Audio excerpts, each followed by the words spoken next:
wisata alam mendominasi objek-objek wisata di Kabupaten Bengkulu Selatan, Provinsi Bengkulu, dengan sejumlah pantainya.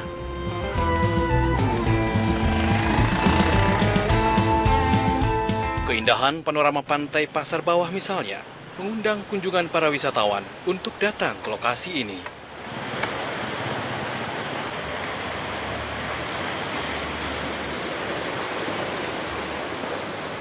Pantai Pasar Bawah yang berada di Kelurahan Pasar Bawah, Kota Mana, Kabupaten Bengkulu Selatan, Provinsi Bengkulu, dapat ditempuh dengan kendaraan roda 2 maupun roda 4. Objek wisata Pantai Pasar Bawah terletak di bagian pesisir Kota Mana, berjarak sekitar 3 km dari pusat kota atau sekitar 10 menit menggunakan kendaraan umum.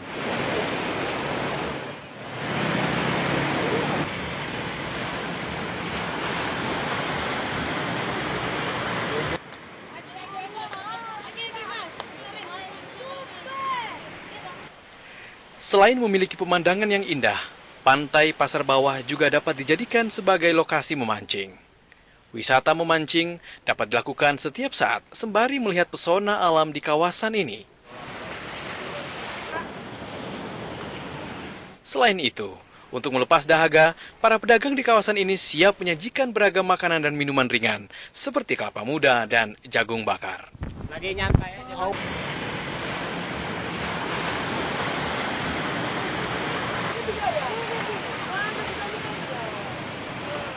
Pasar Bawah merupakan pantai yang sejuk karena di sepanjang kawasan ini ditanami pohon-pohon cemara sehingga menambah suasana indah dan nyaman bagi para pengunjung. Para pengunjung yang datang bukan hanya berasal dari Kabupaten Bengkulu Selatan dan sekitarnya, namun juga dari provinsi tetangga seperti Sumatera Selatan.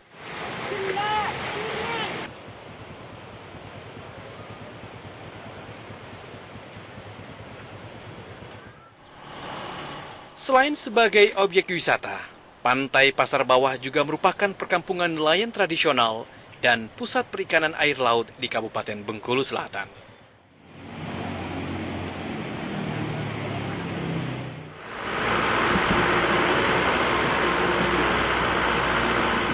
Masa liburan atau momentum hari libur nasional atau merayakan hari libur lainnya, ke Kabupaten Bengkulu Selatan menjadi pilihan yang menyajikan ragam pesonanya. Objek wisata pantai, objek wisata air maupun objek wisata sejarah dan kuliner merupakan potensi unggulan di Kota Mana yang dikenal juga sebagai Kota Kenangan.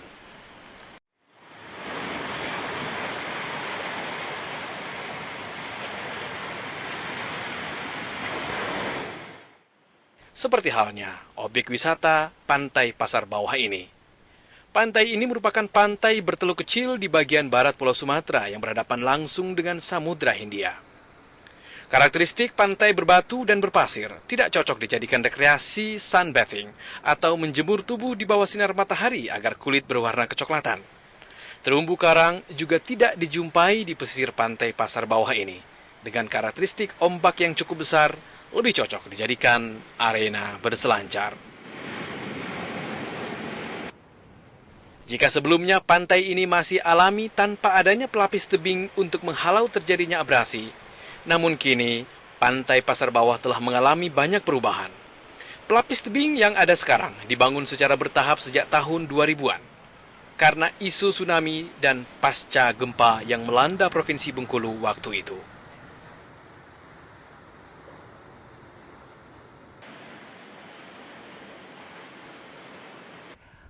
Di belakang ini, belakang ngadu untuk guma jemau lagi. Ini jalan, guma jemau.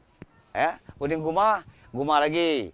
Belakang guma lagi. Udin belakang tu nyala kebunio. Udin kebunio kampung Dedogo. Berjalan lagi langsung sawah, pantai.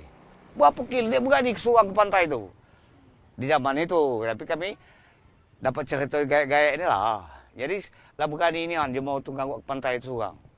Dari jauh ke pantai itu.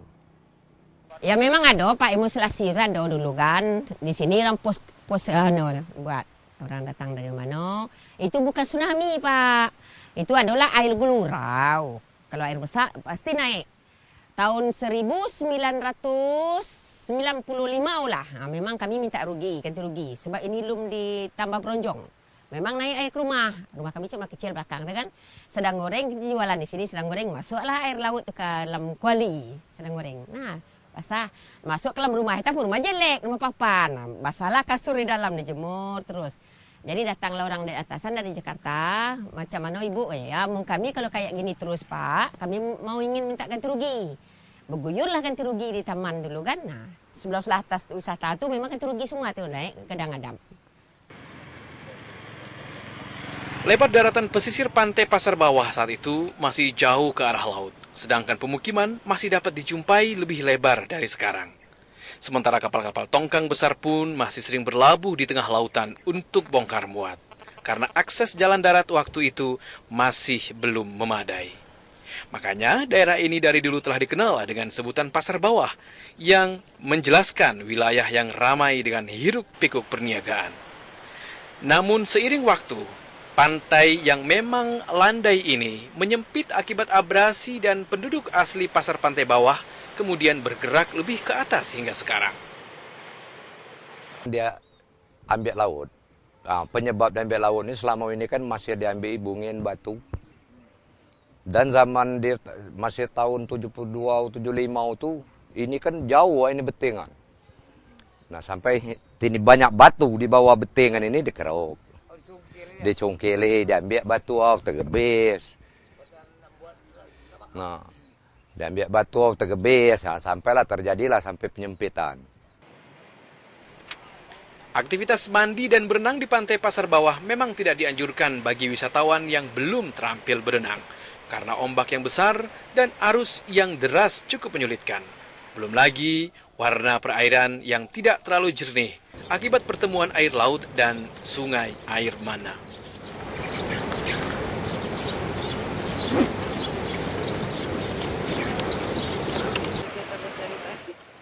Tampilan pantai Pasar Bawah kini sudah dihiasi dengan kursi-kursi pantai dengan payung-payung berwarna-warni untuk sekedar menikmati matahari dan angin pantai di sore hari. Para wisatawan dapat memesan es kelapa muda atau menu lokal yang disediakan para pedagang. Memang bukanlah fasilitas wisata yang mewah dan mahal, namun cukup untuk membuat para pengunjung dapat lebih bersantai sejenak. Namun ada saja persoalan yang mengganggu kenyamanan para pengunjung di kawasan ini. Di antaranya, masih banyaknya hewan ternak yang berkeliaran. Bahkan, kotorannya menimbulkan bau yang kurang sedap dan merusak pemandangan. Ya, hewan ternak di sini. Kalau kambing masih berkeliaran sini sama sapi. Nah, itu. Kadang kan orang lagi duduk santai, makan dogan sama jagung bakar sapi lah, ngambilnya di meja. Belum dimakan kadang-kadang, tapi gimana ya? Diganti nih mungkin juga lagi gitu gantinya barang tadi. Jadi dah paling besar lagi dia bayar lagi double aja dia bayar. Kami nggak ganti lagi kalau udah ditaruh di meja. Itulah sapi dengan kambing pokoknya masih banyak nih di sini. Nah harus ditingkatkan itu masalah yang utama kebersihan. Ya kebersihan ini kan supaya pengunjungnya kan lebih ramai kan. Nah kalau lah ditingkatkan kebersihan mudah-mudahan pengunjungnya lebih senang kan, lebih segar, dan juga istilahnya itu makanan kan tidak ragu.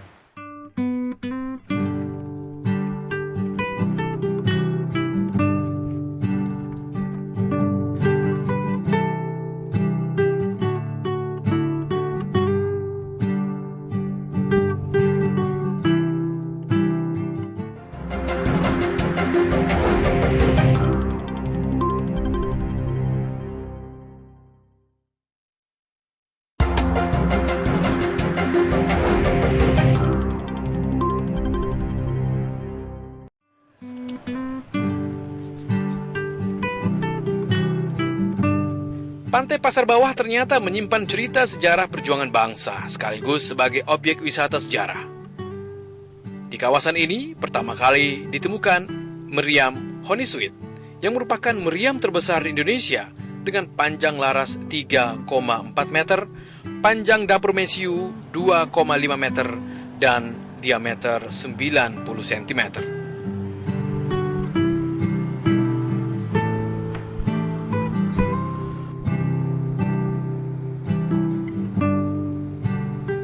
Meriam Honeysuit adalah peninggalan Inggris pada masa pendudukannya di Kota Mana, Kabupaten Bengkulu Selatan. Dulunya keberadaan meriam ini di sekitar pantai Pasar Bawah, namun saat ini sudah dipindahkan ke Padang Jaya, tepatnya di pintu masuk Kota Mana. Biarpun saya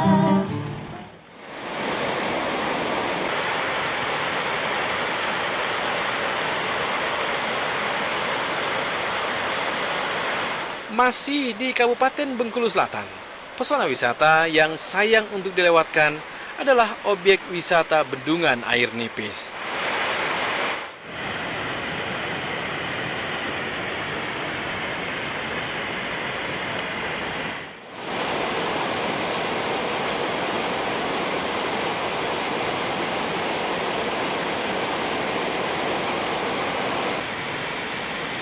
Objek wisata bendungan air nipis adalah sebuah bendungan yang dijadikan tempat kunjungan wisata di Kabupaten Bengkulu Selatan. Bendungan ini dibangun tahun 1986, yang juga menjadi sasaran kunjungan wisatawan lokal dan memiliki potensi pariwisata yang baik dengan pengolahan yang baik pula tentunya.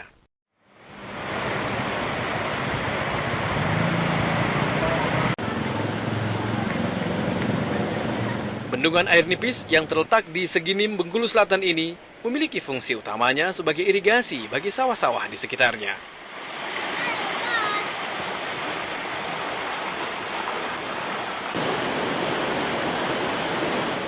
Di hulu Sungai Nipis, tepatnya di Desa Batu Balai, aliran airnya yang deras serta bebatuan yang menjulang sepanjang aliran sungai sangat bagus untuk dijadikan lokasi olahraga arung jeram.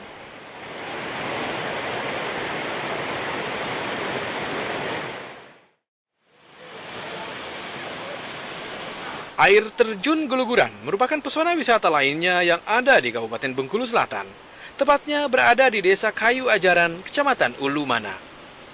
Objek wisata ini dapat ditempuh sekitar 45 menit dari Kota Mana dengan kendaraan roda 2 maupun roda 4.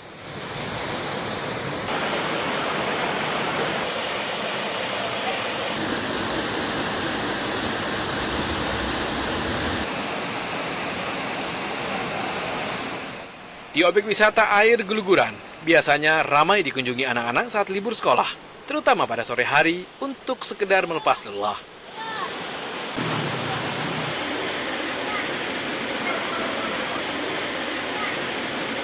Lokasi wisata air Guluguran berada di pinggir jalan raya yang menghubungkan Kota Mana dengan Masemah, Pagar Alam, Provinsi Sumatera Selatan. Yang kebanyakan khususnya warga daerah Kota Mana dan sekitarnya, dan juga warga-warga dari Palembang, Bengkulu yang lewat juga istirahat di sini. Para pengunjung juga bisa mandi di sini karena airnya tidak terlalu deras dan dalamnya sekitar 2 meter.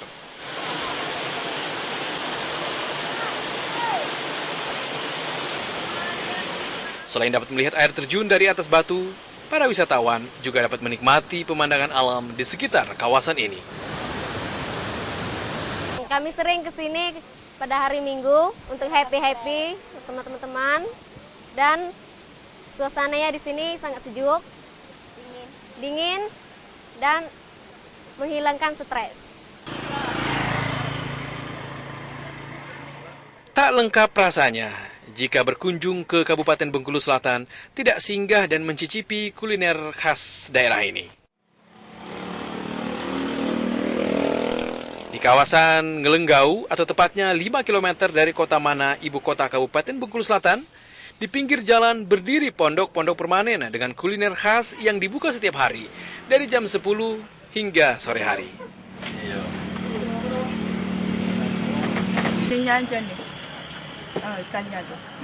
Di lokasi ini disediakan kuliner khas Bengkulu Selatan seperti ikan mungkus dan ikan plus.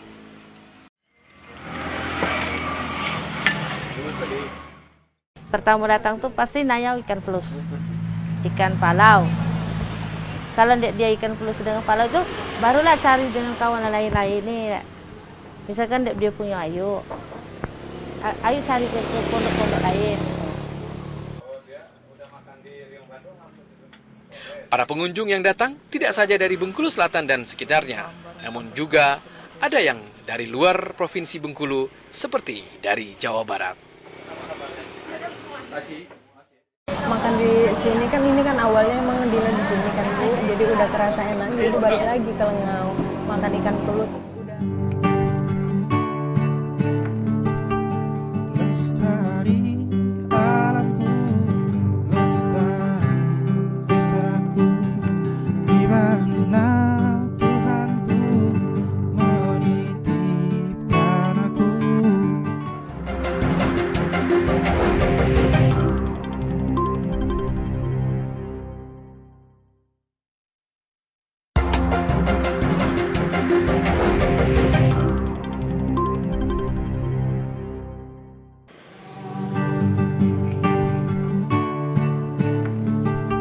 Industri pariwisata sebenarnya merupakan salah satu cara untuk memperoleh devisa negara dan pengembangannya diharapkan dapat memacu pertumbuhan perekonomian.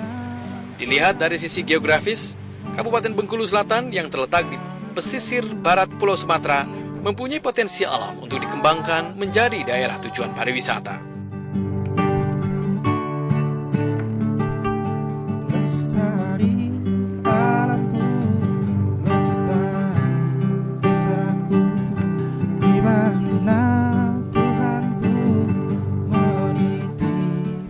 Pengamat pariwisata yang juga dosen Universitas Bengkulu, Agus Setianto, menuturkan potensi pariwisata di Provinsi Bengkulu, termasuk di Bengkulu Selatan ini sangat menjanjikan dan dapat menjadi kebanggaan daerah jika aset berharga ini terus diurus dengan baik. Pembangunan pariwisata di Provinsi Bengkulu, khususnya di Bengkulu Selatan ini memang harus dilakukan secara sinergitas ya. Artinya Bengkulu Selatan itu kan punya tetangga. Jadi tetangganya itu ada Seluma, ada Mana, dan seterusnya ada Kaur. Jadi harus ada kerjasama dengan daerah lain ya, dengan kabupaten lain. Kalau di Bengkulu Selatan itu sebenarnya sudah ada objek-objek wisata alam yang cukup menarik ya. Di sana ada air terjun Geluguran, ada bendungan air nipis, kemudian ada juga pantai pasir bawah. Dan betulnya ada juga masih gua dan seterusnya. Ini kalau ditata yang lebih elok lagi, tanpa mengurangi kealamiannya, itu akan menarik. Dan objek-objek wisata ini memang harus selalu dijaga. Di satu sisi dijaga kealamiannya, dijaga naturalistiknya, kemudian juga dijaga paling tidak hal-hal yang bisa menarik perhatian, menarik untuk para wisatawan selalu datang dan berkunjung terus, dan kemudian selalu mengangeni, selalu menimbulkan rasa ingin terus berkunjung. Itu harus dicermati. Biasanya kecenderungan wisatawan itu kan ingin menikmati sesuatu yang menarik, yang unik dan tidak pernah dilihat di tempat lain. Kemudian dalam waktu dan dalam tempo yang sesingkat-singkatnya. Dan ini kecenderungan wisatawan, dan biasanya juga disertai dengan biaya yang paling murah itu. Jadi wisatawan hampir tidak bisa berlama-lama di suatu tempat. Dan itu tadi, poinnya adalah sangat efektif ya, sehingga tempatnya menarik dan tidak ada duanya di tempat lain. Jika dibanding provinsi lainnya yang ada di Pulau Sumatera, maka destinasi wisata Provinsi Bengkulu memiliki potensi terbesar. Karena objek wisata daerah itu memiliki keunikan yang tidak dimiliki provinsi lainnya.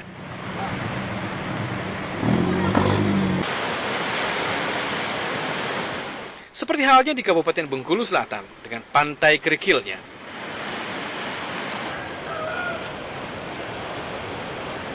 Peralihan kepemimpinan di pemilihan kepala daerah 2015 yang lalu menjadi harapan besar bagi masyarakat untuk membangun pariwisatanya.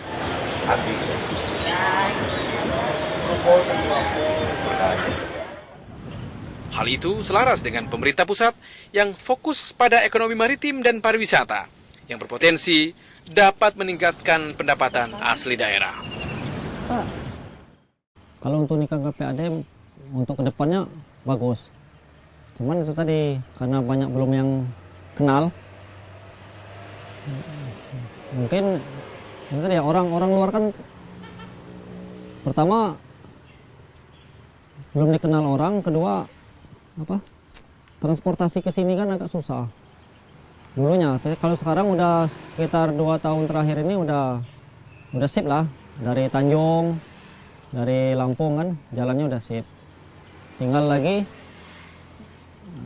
pemerintah daerah cara mengenalkan ke keluar itu aja.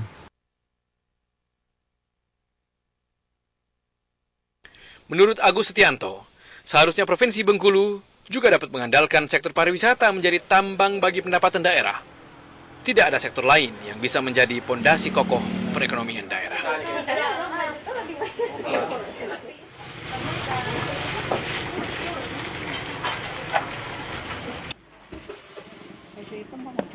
Pariwisata yang mampu menarik minat turis lokal maupun mancanegara juga berdampak positif terhadap industri kecil dan menengah, kuliner, hotel, dan jasa lainnya. Jalur raya yang metro, sama Melayu yang Margari Permai yang Sulaiman. Dengan meningkatnya kualitas pelancong mengunjungi Provinsi Bengkulu, otomatis perputaran uang akan semakin besar. Tidak hanya di sektor pariwisata, namun juga sektor yang bersentuhan langsung dengan para pengunjung, seperti perhotelan dan kuliner. Nah, oleh karena itu ini dalam hal ini mungkin pemerintah daerah melalui dinas-dinas yang terkait pariwisata ya perlu membenahi objek-objek wisata yang ada di daerahnya sehingga objek wisata yang ada di sekitar itu juga bisa diberdayakan. Di samping itu saya pikir masyarakat di sekitarnya itu diberdayakan, dilibatkan. Jangan sampai nanti masyarakat yang punya kerbau, punya sapi itu kemudian seenaknya saja menggiring ke tempat-tempat objek wisata, kemudian malah justru merugikan wisatawan. Tapi kalau itu masyarakat dilibatkan, bagaimana masyarakat setempat memanfaatkan apa saja potensi-potensi yang ada di sekitarnya, sehingga objek wisata yang ada di daerah itu malah justru semakin menarik. Mungkin ada produk-produk lokal. Mungkin di sana ada makanan khas apa, kemudian ada kerajinan-kerajinan handicraft apa yang bisa mensupport, bisa mendukung sehingga ketika ada wisatawan yang berkunjung situ tidak hanya sekedar melihat pemandangan alam, tapi pulangnya juga bisa membawa oleh-oleh. Mungkin minuman di sana apa, makanan khas di sana apa, dan kemudian hasil-hasil handicraft di sana itu apa. Saya kira itu akan lebih menarik. Untuk membangun sebuah kemandirian desa wisata dan terwujudnya kegiatan kepariwisataan, beberapa faktor yang harus diperhatikan, diantaranya daya tarik wisata, fasilitas, aksesibilitas, dan masyarakat serta wisatawan. Beratap cerah